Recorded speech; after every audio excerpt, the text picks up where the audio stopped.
India US വ്യാപാര കരാർ പ്രഖ്യാപിച്ചുകൊണ്ട് അമേരിക്കൻ പ്രസിഡന്റ് ഡൊണാൾഡ് ട്രംപാണ് ഇത്തരമൊരു അവകാശവാദം, അതായത് റഷ്യയിൽ നിന്ന് ഇന്ത്യ എണ്ണ വാങ്ങുന്നത് നിർത്തി അത്തരമൊരു സമ്മതം ലഭിച്ചു എന്നൊരു അവകാശവാദം ഉന്നയിച്ചത്. എന്നാൽ ഇന്ത്യ അക്കാര്യത്തിലൊരു സ്ഥിരീകരണം ഇന്നുവരെ നാളിതുവരെയും നൽകിയിട്ടില്ല. മറിച്ച് വാണിജ്യ സാഹചര്യം ഉൾപ്പെടെ പരിശോധിച്ചുകൊണ്ടുള്ള നടപടികളെ ഇന്ത്യയുടെ ഭാഗത്തുനിന്നുണ്ടാവൂ എന്നതായിരുന്നു പ്രതികരണം. എന്തായാലും അതിനെല്ലാം ശേഷമാണ് ഇപ്പോൾ റഷ്യയിൽ നിന്ന് ഒരു LNG കപ്പൽ ഇന്ത്യയിലേക്ക് എത്തുന്നത്. കുൻപെങ് എന്ന് പറയുന്ന കപ്പൽ ദഹേജ് LNG ടെർമിനലിൽ, ഗുജറാത്തിലെ ടെർമിനലിൽ എത്തിച്ചേരും എന്നുള്ളതാണ് വിവരം.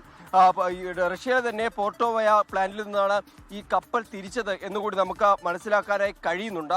എന്നാൽ അന്താരാഷ്ട്ര മാധ്യമങ്ങൾ റിപ്പോർട്ട് ചെയ്യുന്നത് US അനുമതിയോടുകൂടിയാണ് ഈ ഒരു ഈ LNG കപ്പൽ ഇപ്പോൾ ഇന്ത്യയിലേക്ക് എത്തുന്നത് എന്നുള്ള ഒരു തരത്തിലുള്ള റിപ്പോർട്ടാണ് അവർ ഇതുമായി ബന്ധപ്പെട്ട് പുറത്തുവിട്ടിരിക്കുന്നത്. എന്തായാലും ഇന്ത്യയുടെ ഭാഗത്ത് നിന്ന് ഈ കപ്പൽ ഇന്ത്യയിലേക്ക് എത്തുന്നതുമായി ബന്ധപ്പെട്ട ഒരു സ്ഥിരീകരണവും ഇതുവരെയും ലഭിച്ചിട്ടില്ല.